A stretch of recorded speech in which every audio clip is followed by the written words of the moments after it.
Hey, what's up, everyone? I figured, um, a Halloween movie that I figured I'd ought to review is Halloween 2, the one from 1981, not the 2009, Rob Zombie disaster. So, I can't believe Halloween 2 is, 40 years old already. I'm like, where does the time go? And of course, for fans that already know, the 81 version of Halloween 2 picks up where, uh, the first one, ended, with after Laurie, Michael facing off and Laurie attempting to recover from her injuries, and of course, Michael, uh, you know, continues his pursuit of Laurie while Dr. Sam Loomis also continues his search and trying to find Michael and stop him from getting to Laurie, and of course, you know, some at the time may have considered Halloween too controversial because of the brother sister revelation that, of course, director John Carpenter wasn't a big fan of because he felt it kind of took the appeal of what made Michael scary. But I kind of disagree, and the reason why I disagree because I feel like adding that connection between Michael and Laurie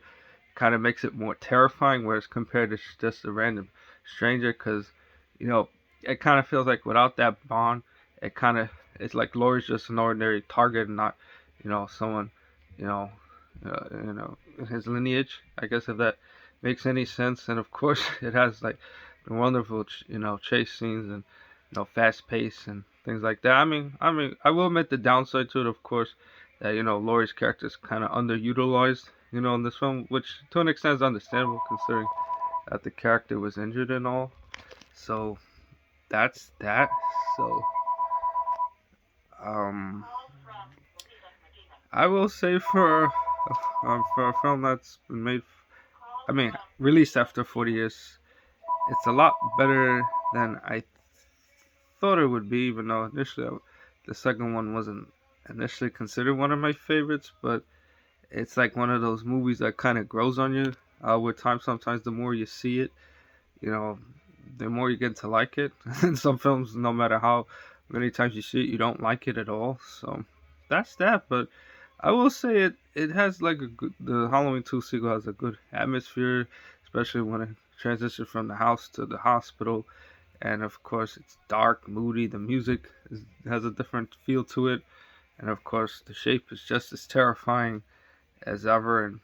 And of course, it's just like I said. It's, how would you say, as the infamous tagline would say, it's more of the night he came home, and it's a pretty good follow up, and it holds up, pretty well. And I'll say it's much better than that Disaster Fest Halloween Kills, which was pure garbage. But I don't want to talk about that one right now. So that's that. Okay, everyone. Thanks again.